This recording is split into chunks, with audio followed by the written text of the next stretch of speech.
Jammu Kashmir liberation front के chief Yasin Malik, एक आतंकी, जिस आतंकी को टाडा कोर्ट में जिस आतंकी का ट्रायल चल रहा है और जिस आतंकी की पहचान ऑलरेडी महबूबा मुफ्ती की बहन डॉक्टर रुबिया सैयद ने एक किडनैपर के तौर पर की है और जिस आतंकी के ऊपर इंडियन एयरफोर्स के ऑफिसरों की और जवानों की शहादत का केस है, उस आतंकी ने एक विल लिखी है और उस विल में लिखा है कि वो आमरण अनशन पर 22 जुलाई से बैठने जा रहे हैं। यानी कल से यासीन मलिक आमरण अनशन पर है और उस आमरण अनशन पर बैठने से पहले की चिट्ठी जो है, जिसे विल कहा जा रहा है, उस विल में यासीन मलिक ने पूरी तफसील लिखी है, तमाम बातें बयान की हैं। बयान किया किस तरीके से केंद्र सरकार ने उसे एंगेज किया, किस तरीके से केंद्र सरकार के साथ बातचीत चलती रही, किस सरकार ने उसको क्या कहा, किस सरकार के साथ किस लेवल पर वार्ता हुई, सरकार के किस आदमी ने उसके साथ संपर्क साधा, सरकार ने उसको कब कब क्या क्या प्रोटोकॉल दिया, सरकार ने उससे कब कब बात की और उसने क्या कुछ किया। उसके बाद उसने ये भी उस अपने पत्र में कहा है कि मैंने कैसे आतंकवाद का रास्ता छोड़ा और मैंने कैसे महात्मा गांधी के रास्ते पे चलना शुरू किया। उस चिट्ठी के, उस विल के आने के बाद और आमरण अनशन पर यासीन मलिक के बैठने के बाद, हालांकि तिहाड़ जेल से अभी इस बात की पुष्टि नहीं हुई है कि क्या वाकई वो आमरण अनशन पर बैठे हैं। कुछ ANI की खबर थी जिसमें यह कहा गया कि यासीन मलिक आमरण अनशन पर बैठे हैं, यानी फास्ट टर्न टू डेथ पर बैठे हैं। लेकिन जैसा मैंने आपको कहा कि जेल के अंदर से जो सूचना जेल के अधिकारियों के माध्यम से आ रही है, वहां पर उसके अनुसार तो वो आमरण अनशन पर बैठे हैं, लेकिन उस पर जम्मू कश्मीर में राजनीति गर्मा गई है। राजनीति ऐसे गर्मा गई है कि पीपुल्स कॉन्फ्रेंस के चेयरमैन सज्जाद गनी लोन, जो पहले अलगाववादी खेमे में थे, उसके बाद अलगाववादी खेमा छोड़ा और अब मेन स्ट्रीम खेमे में आ गए हैं, पीपुल्स कॉन्फ्रेंस को रिप्रेजेंट करते, उन्होंने 1987 के चुनावों में जांच की मांग की है।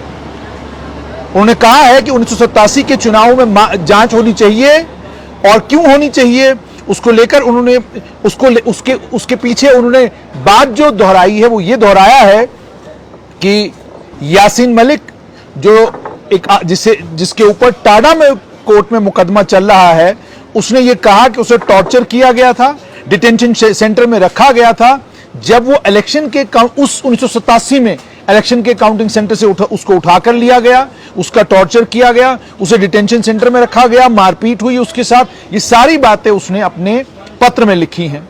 और ये जो 1987 के चुनावों में धांधली हुई थी, 1987 के चुनावों में जो रिगिंग हुई थी, उसका इल्जाम जो है वो नेशनल कॉन्फ्रेंस के ऊपर लगता है। नेशनल कॉन्फ्रेंस के सबसे बड़े नेता और पूर्व मुख्यमंत्री और इस समय श्रीनगर लोकसभा क्षेत्र से member parliament doctor Farooq Abdullah उस समय मुख्यमंत्री पद के लिए चुनाव लड़ रहे थे और चुनाव से एक दिन पहले उन्होंने ये कहा था कि चुनावों के नतीजे आ लेने दीजिए, अगले दिन बताएंगे हम कि मुस्लिम यूनाइटेड फ्रंट का हाल क्या होगा। मुस्लिम यूनाइटेड फ्रंट की तरफ से उस समय हिजबुल मुजाहिदीन के कमांडर और आतंकी सैयद सलाउद्दीन चुनाव लड़ रहे थे और बताया जाता है कि यासीन मलिक उसके पोलिंग एजेंट थे। सज्जाद गनी लोन ने पत्रकारों के साथ बातचीत करते हुए यह कहा कि 1987 के चुनावों में जो धांधलियां हुई थी, उन धांधलियों को छुपाने का काम जो है वो केंद्र सरकार कर रही है। उन्होंने कहा घाटी में जितनी भी हत्याएं हुई हैं, घाटी में जितना भी उत्पात मचा है, घाटी में जो भी आतंकवाद आज है, उसका कारण केवल और केवल 1987 के चुनाव हैं। लोन ने कहा क्या यासीन मलिक बंदूक हाथ में लेकर पैदा हुए थे या हालात ने उनको बंदूक उठाने पर मजबूर किया? मैं भारत सरकार से पूछना चाहता हूं कि वो 1987 के चुनाव में जो रिगिंग हुई थी उसके ऊपर पर्दा क्यों डालना चाहते हैं? वो नेशनल कॉन्फ्रेंस को क्यों बचाना चाहते हैं? जिन युवाओं ने उस समय लोकतंत्र को जो उनको नहीं दिया गया 1987 में, जिन युवाओं ने उस समय उसके लिए प्रदर्शन किया था, जिन लोगों ने नाराजगी का इजहार किया था, उन्होंने कहा या तो वो कब्रों में चले गए या वो जेल में हैं। उन्होंने ये भी कहा क्या कारण नई दिल्ली 1987 के इलेक्टोरल फ्रॉड को लेकर एक जांच क्यों नहीं बिठा रहा, जबकि इसकी एजेंसी NIA जो है सदियों पुराने मामलों को निकालकर उनकी पड़ताल करे। इशारा लोन का सीधा है NIA ने जो यासीन मलिक के मामले में पड़ताल शुरू कर दी है। जो चिट्ठी यासीन मलिक ने लिखी है वो इस समय नई दिल्ली के तिहाड़ जेल में उन्होंने उसमें कहा है कि उन्होंने मुस्लिम यूनाइटेड फ्रंट को समर्थन दिया था, लेकिन उस समय की सरकार ने, उस समय के सत्ताधारी दल ने और उस समय के प्रशासन ने उन्हें जीते हुए लोगों को हारा हुआ बताया और हारे हुए लोगों को जीता हुआ बताया। अपने बारे में वो कहते हैं कि मुझे गिरफ्तार किया गया और मुझे वोट काउंटिंग स्टेशन से यानी काउंटिंग सेंटर से मुझे गिरफ्तार किया गया। मुझे रेड 16 इंटरोगेशन सेंटर में रिमांड किया गया, जहां पर मेरे साथ टॉर्चर किया गया, गंदा खाना खिलाया गया, गंदा बासी पानी दिया गया, पानी मुझे पिलाया गया। मेरे खून में उसके कारण जो है मेरा खून उसके कारण इन्फेक्ट हुआ। उन्होंने ये भी कहा है उसके बाद मुझे पुलिस हॉस्पिटल शिफ्ट किया गया, जहां मेरे दिल का एक वाल्व जो है उस पर असरअंदाज हुआ। और उन्होंने ये भी कहा है कि कई 100 लोग हमारी ऑर्गेनाइजेशन के उन्हें पीएसए में गिरफ्तार किया गया। और उन्होंने ये कहा कि 1987 का पूरा साल मैंने जेल में गुजारा है।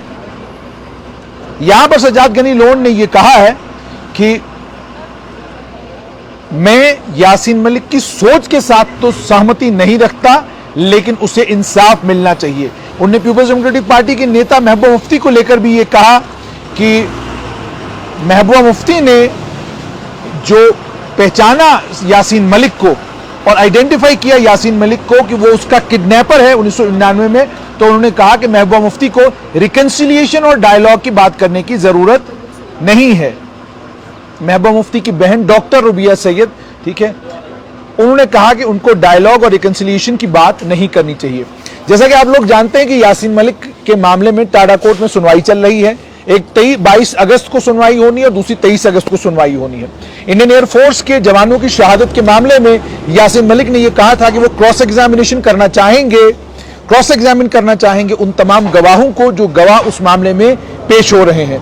रुबिया सैयद के मामले में भी वो अपने मामले के खुद वकील हैं, उन्होंने वकील करने से भी इनकार किया है।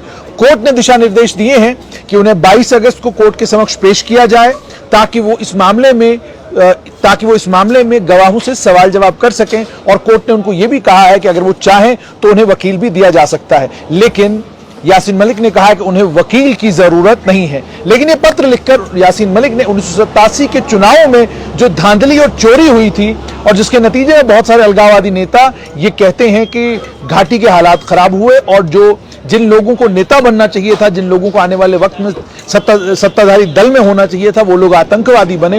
ये सारी बातें उन्होंने कही हैं। अब देखना यह है कि सज्जाद गनी लोन ने यह बयान तो दे दिया है, वहीं पर दूसरी तरफ जम्मू कश्मीर अपनी पार्टी के नेता सैयद अल्ताफ बुखारी ने भी बयान दिया। उन्होंने कहा जहां तक यासीन मलिक का ताल्लुक है, यासीन मलिक का मामला कोर्ट के सामने विचाराधीन है।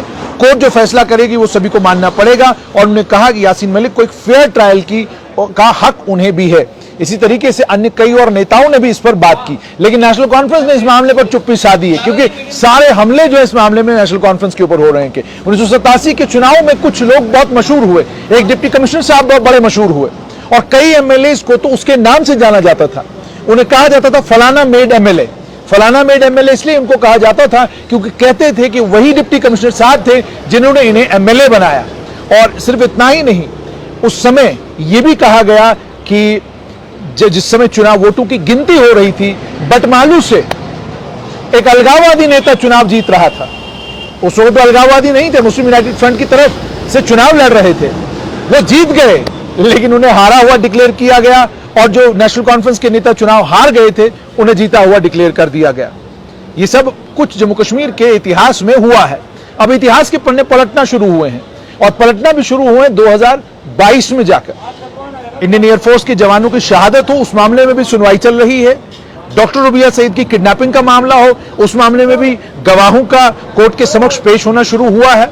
और यासीन मलिक जानते भी हैं, उनको लग भी रहा है कि इन दोनों मामलों में उनकी कन्विक्शन हो सकती है। संभवतः कोर्ट के समक्ष जो अभी तक सबूत पेश किए गए हैं, उन सबूतों की बुनियाद पर संभवतः उनकी कन्विक्शन हो सकती है। और कुछ बुद्धिजीवी ये कहते हैं कि इसी चीज को देखते हुए यासीन मलिक ने ये नया पैंतरा फेंका है। पैंतरा ये है कि मैं जेल में आमरण अनशन पर बैठूंगा, और आमरण अनशन पर बैठने की वजह भी उन्होंने बता दी है। देखना अब यह है कि जेल में जो काम करने वाले कर्मचारी है वो क्या करते हैं, केंद्र सरकार क्या करती है, और कश्मीर की राजनीति जो गर्मा गई है, चुनाव भी आने वाले हैं, इस कश्मीर की राजनीति में आने वाले कल में यासीन मलिक कितना इंपॉर्टेंट फिगर बनकर उभरेंगे, वो आने वाले कल में देखना बड़ा इंटरेस्टिंग होगा।